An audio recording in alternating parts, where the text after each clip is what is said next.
These are the times that try men's souls. The crowd called to them, "Lobsters, bloody backs! We're not afraid of you." I turned to look towards the officer, and I heard the word fire. We hold these truths to be self-evident, that all men are created equal. We are a race of beings who have long labored under the abuse of the world.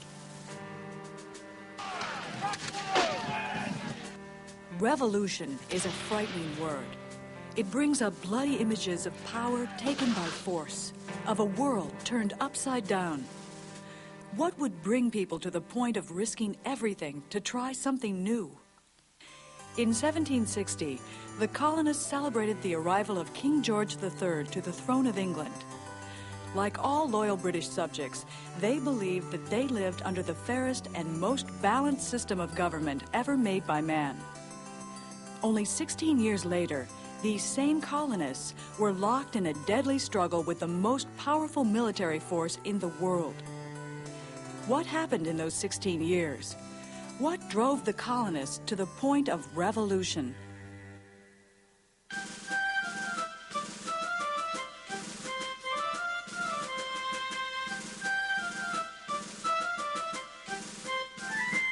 According to John Adams, the American Revolution began long before the War for Independence actually started. The real American Revolution was in the minds of the people and occurred before a drop of blood was shed. So when did it begin? Victory over France in the 7 Years' War left England in charge of an enormous, sprawling empire. Great Britain had a huge debt as a consequence of that 7 Years' War. So the British Parliament had a real need to find a way to raise additional revenues to pay for the cost of this exciting new territory in North America. So Parliament passed the Sugar and Currency Acts in 1764, but without the colonists' consent. If a government can tax you, then that government can take away your property, your wealth. So any government that overstepped its boundaries in terms of taxation was attacking your fundamental right to hold property. Did Parliament have the right to pass laws to which the colonies had not consented? When Parliament passed the Stamp Act of 1765, the colonists responded with a resounding no. The stamp tax was a wide-ranging tax on all manner of economic life in America.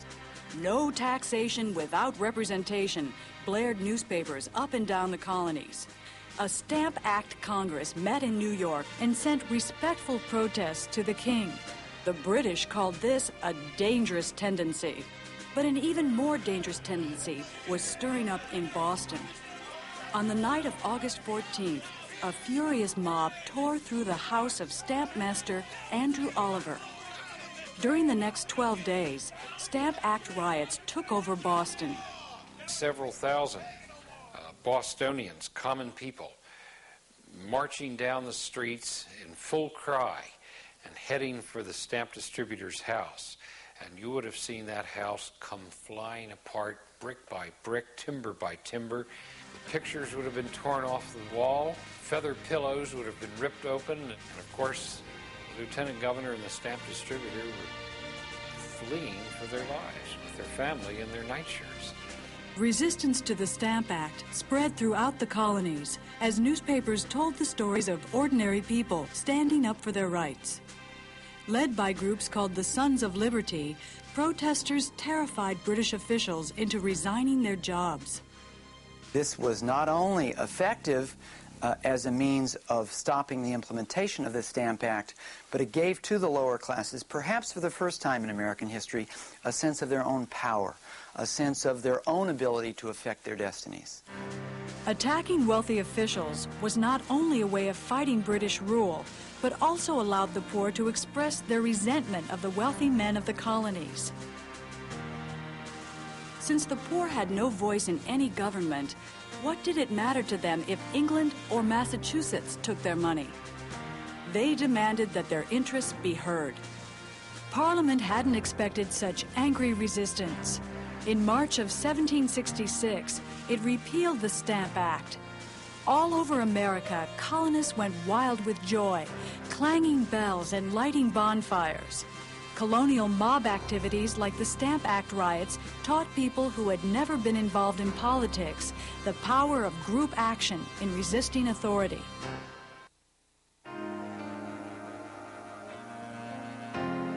The Americans had won a partial victory, but Parliament was determined to make the colonies obey its laws. The Townshend Acts of 1767 put a tax on tea, cloth, and other manufactured goods imported from England. Once again, Americans fought back. The primary means by which the colonists protested against the Townshend duties was a thoroughgoing boycott on all goods imported from England into America. That was a very effective boycott. The British lost much more money in trade than they gained in revenue from the Townshend duties. I will tell you what I have done. I have not had tea since last Christmas, nor bought a new cap or gown. All my sister Americans are as with one heart determined to be free. What we fight for is this plain truth, that no man has a right to take our money without our consent. The Townshend Acts also reawoke the fury of the people of Boston. This time, the royal governor turned to England for help. British soldiers marched into Boston in 1768. Soon, angry fights were breaking out. On March 5th, 1770, things took a deadly turn. Captain Preston swore under oath that he never told the soldiers to fire. But when the smoke cleared, 5 colonists were dead. The first to die was a half-Wampanoag, half-black dockworker named Crispus Attucks. Was it a massacre? Paul Revere said it was. His engraving showed British soldiers lined up like a firing squad, shooting into a group of innocent townspeople. Paul Revere's engraving spread like wildfire through the colonies, enraging colonists against the British.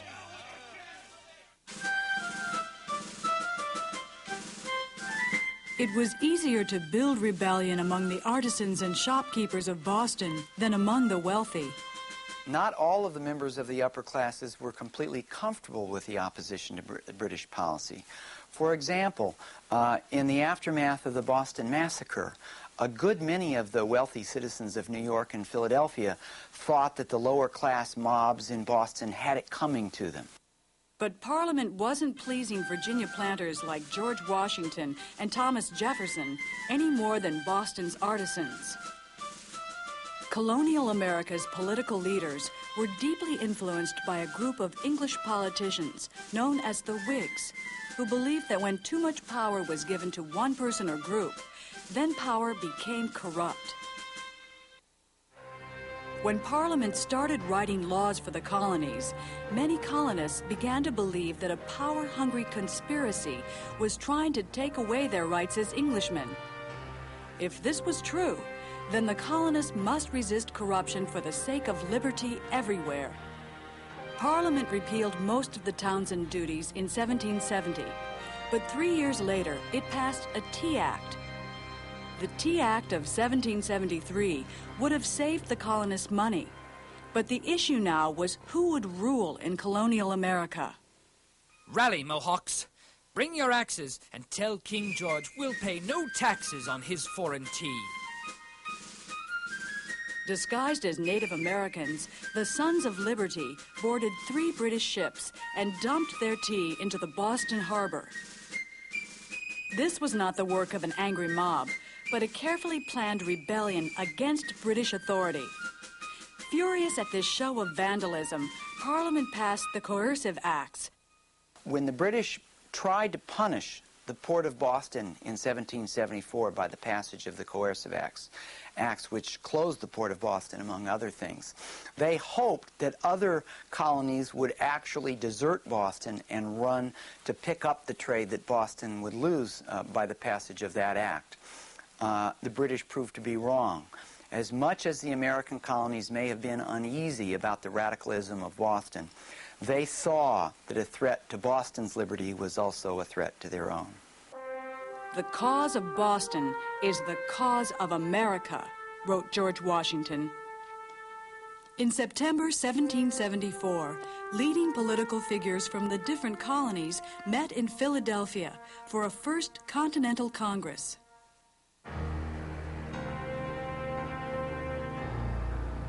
The Bostonians suspected that the British might try to take war supplies they had hidden at Concord. They set up an alarm system using lanterns in the Old North Church. On the night of April 18, 1775, 3 Patriot writers, Sybil Luddington, William Dawes, and the most prominent among them, Paul Revere, galloped through the countryside, alerting the sleeping Minutemen. "Stand your ground," John Parker shouted as the British soldiers streamed over the hill into Lexington. "Don't fire unless fired upon. But if they want to have a war, let it begin here." Now Parker stood with some 70 men as 700 British soldiers came surging into Lexington like a red river. Parker must have realized that it was hopeless because he told his men to walk away. But someone fired a shot, and the British responded with several volleys. When the smoke cleared, 8 Americans were dead. Word spread immediately, and some 4,000 local militiamen picked up their muskets looking for revenge. By the time the British got back to Boston, 272 had been shot. The war for independence had begun.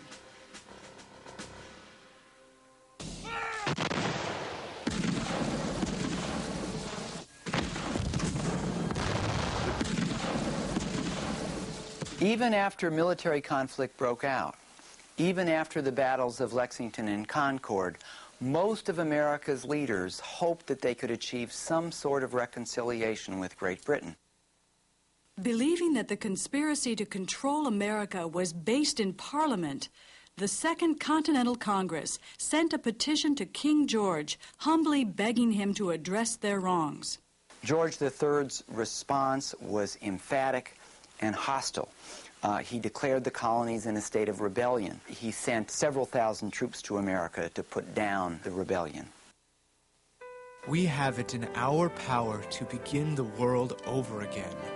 A situation like the present has not happened since the days of Noah and the Ark. The birthday of a new world is at hand.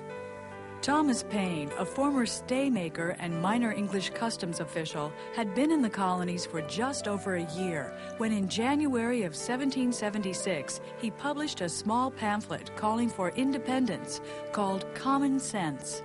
Common Sense is a brilliant piece of political writing when he really argues that these are momentous things we're trying to do. We're standing up for liberty. We're standing up for a new way of being human on the planet that hasn't been tried before. It was a firecracker. It was unlike anything the colonists had read. It was written for the man in the streets, the man on the docks, the farmer in his field. Plain, down-to-earth language.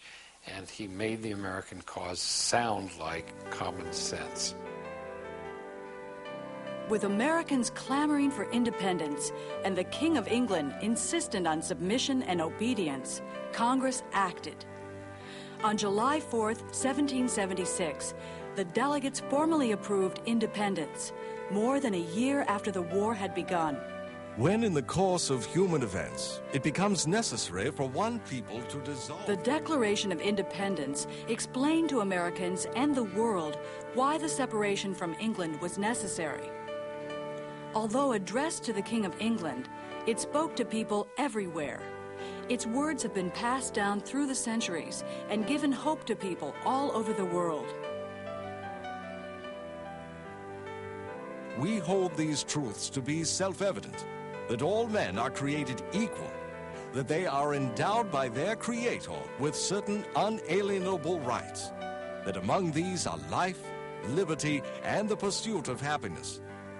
The Declaration of Independence was written by Virginia planter Thomas Jefferson, who combined old ideas from English common law and the latest European political theory to create justification for independence.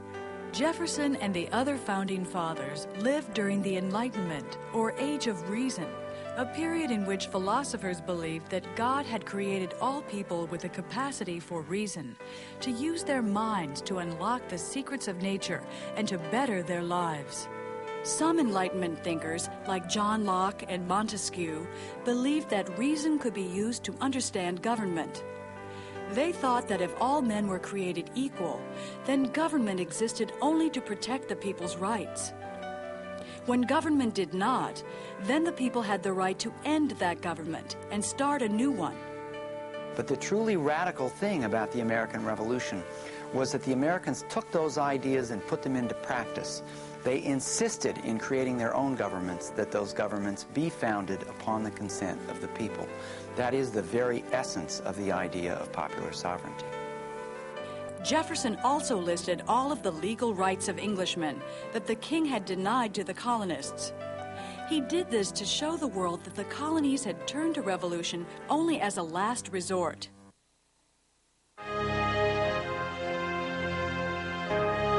The Declaration of Independence asserted that all men are created equal. That made men like patriot John Dickinson shiver. Shall we renounce the liberties we have to go and seek it in I know not what form of republic? Had resistance to British authority gone too far? Many of the wealthy and powerful in America only wanted to preserve what they already had. But now people were talking democracy. Democracy was a dirty word to the upper ranks of society. The Stamp Act riots in Boston had shown wealthy Americans what the lawless mob could do. Many colonists, known as loyalists, stayed true to the crown. They were disturbed by radical new ideas about equality and human rights that threatened to disrupt their world. Among the radical new notions unleashed by the American Revolution was the idea that women and enslaved Africans were also entitled to political rights. In the new code of law, I desire that you would remember the ladies. Do not put such unlimited power into the hands of husbands. If particular care and attention is not paid to the ladies, we are determined to have a rebellion of our own. Abigail Adams, 1776. Women's roles in the Revolution were many. Some were nurses, some were sewing uniforms, others were raising money, but even a larger number were just taking care of business at home, because when the man was away fighting in the war, someone had to keep the farm going. The most famous words in the Declaration of Independence, perhaps the most famous words ever written, are those words, we hold these truths to be self-evident, that all men are created equal. Yet how could the Americans who believed those words at the same time hold slaves? Many Americans began slowly, following independence, to see the contradiction between a belief in equality on the one hand and the practice of slavery on the other.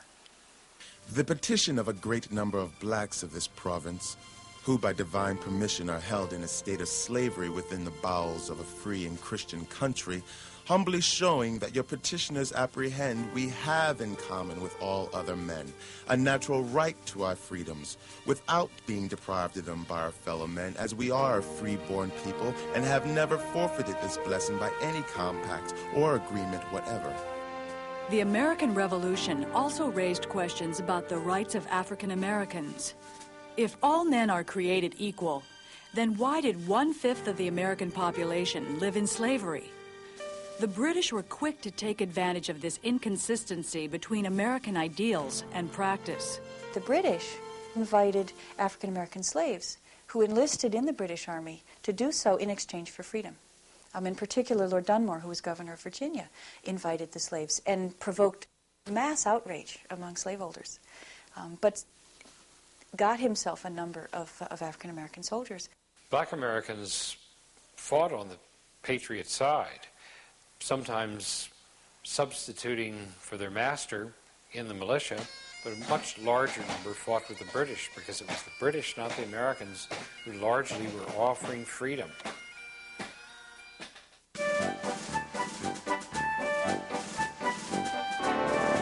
Declaring independence from England was a bold and very dangerous action. General George Washington was smart enough to know that he did not have enough men and enough firepower to defeat what was probably the world's most powerful army, the army of the Empire of Great Britain. But he also knew that he had one very important advantage. He was fighting on his own turf.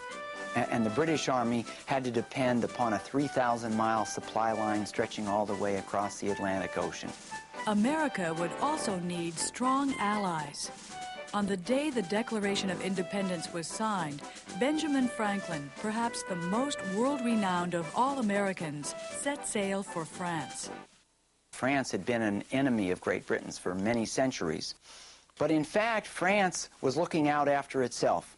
It would only be willing to fight on the side of the Americans if they could be convinced that the Americans could win the war. The fate of America rested with George Washington and his makeshift Continental Army.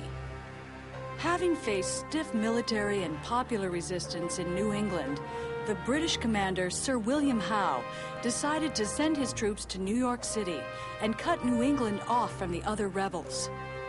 Washington was determined to keep the British out of New York.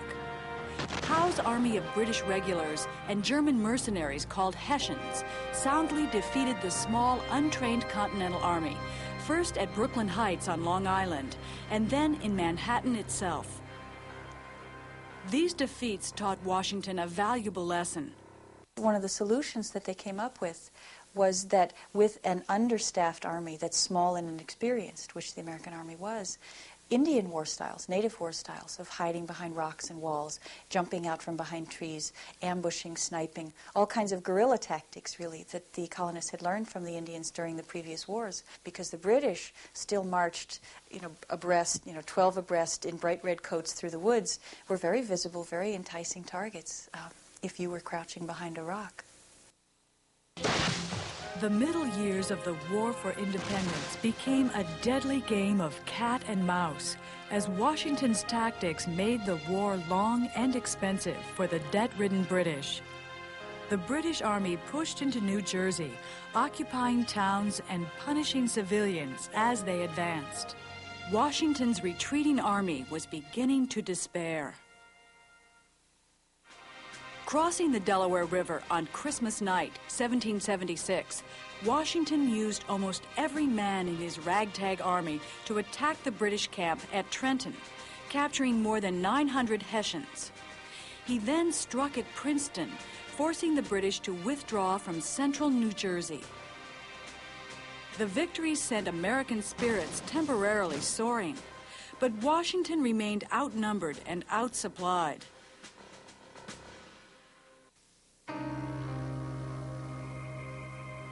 The cold winter of 1777 at Valley Forge was the Army's lowest point. The war was at a standstill, and the troops were miserable. I am sick and out of humor. Poor food, hard lodging, cold weather, fatigue, nasty clothes, vomit half my time, smoked out of my senses. The devil's in it. I can't endure it. Why are we sent here to starve and freeze? While the British enjoyed themselves in Philadelphia, Washington's troops huddled in crude log huts. They had little food or clothing. Some went barefoot.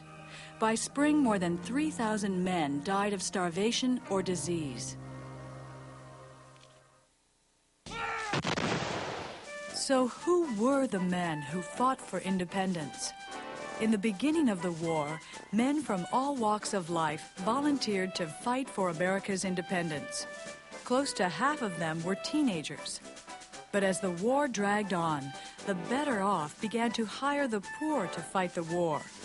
Some men used their slaves and indentured servants as substitutes, promising them their freedom if they managed to come out alive. Promises of bonus pay and land out west attracted many.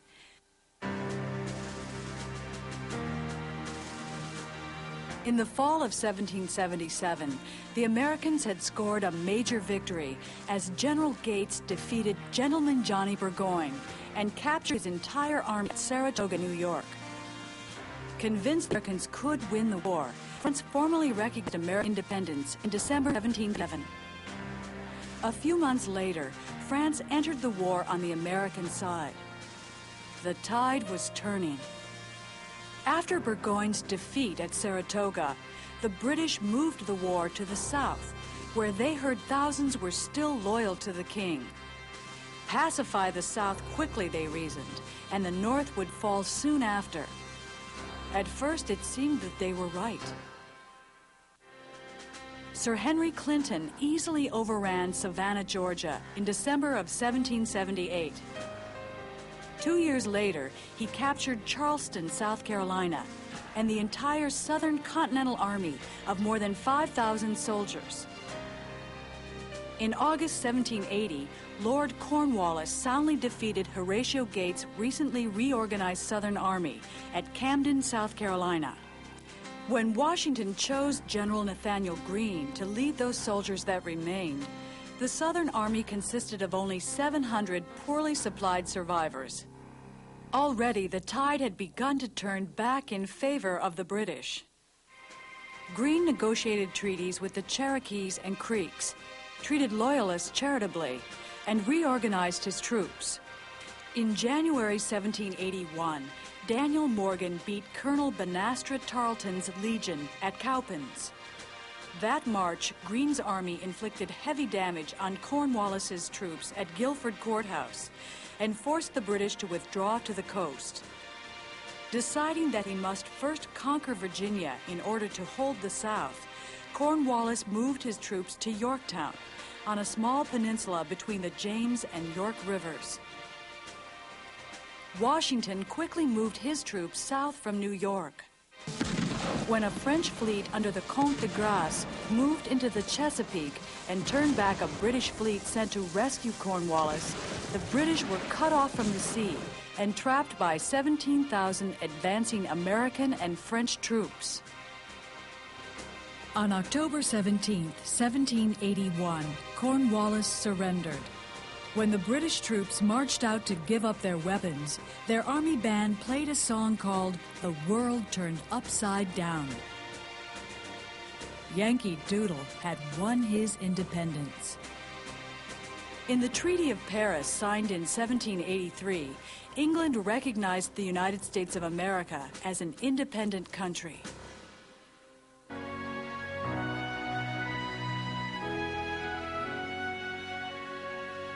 The War for Independence brought many changes to Americans. The nation had gained independence and undertaken an unprecedented experiment in democratic government. Tens of thousands of slaves and loyalists would leave America forever. The war also had a profound impact on Native Americans. When the war broke out, the eastern woodland Native American nations were tired of American aggression against their lands and were inclined to side with the British. To prevent this, the Americans in 1775 convinced the powerful Iroquois to remain neutral. But by the summer of 1777, American troops were raiding deep into Iroquois territory, and Native Americans could sit still no longer. Most of the Native American nations fought with the British because they saw the British as the protectors of their land, and they saw the colonists as the encroachers on their land. So it made sense for the American Indians to think that they would be better off if the British won the war. Most of the Iroquois decided to fight for the British, but the Oneida and the Tuscarora chose to join the Americans. The split ended an alliance that had lasted 300 years and turned out to be disastrous for the once powerful Six Nations. Iroquois warriors fought with the British in brutal raids into central New York and Pennsylvania. The Americans responded in kind, driving the Iroquois from their ancestral lands. When the war was over, the British totally ignored Native American land claims. In the Treaty of Paris, they gave all the land east of the Mississippi to the Americans. Joseph Brant was left trying to find a place for the Mohawks to live in Canada. The Great Iroquois Confederation was gone forever. For African Americans, the American Revolution did not bring as much freedom as it had promised on either side. Thousands of slaves who escaped to the British did win their freedom. Hundreds were returned to their masters or sold to the West Indies. But far more sought a life in Nova Scotia and Florida, and many of these returned to Africa in the 1790s to found a new nation, Sierra Leone. But the ideas unleashed during the American Revolution did change how Americans thought about slavery. But it was increasingly a discomfort for people that the economy was connected to human suffering in this way. And when they looked at their own desire for freedom, many people began to envision freedom for other people as well. The way that transition came about was through the actions of African Americans themselves, who raised the issue openly and publicly, both in print and verbally, about what is this business of all men being created equal? What about us? Where are we included? And we expect, they said, we expect freedom. In 1783, the Massachusetts Superior Court found that the state's constitution did not give sanction to slavery. Over the next 20 years, the other northern states also abolished slavery or passed laws that would set slaves free over time. Only in the Deep South, where slavery remained economically essential, did slave laws become tougher than ever. The war also ended the overseas slave trade. Only South Carolina and Georgia would ever start it again.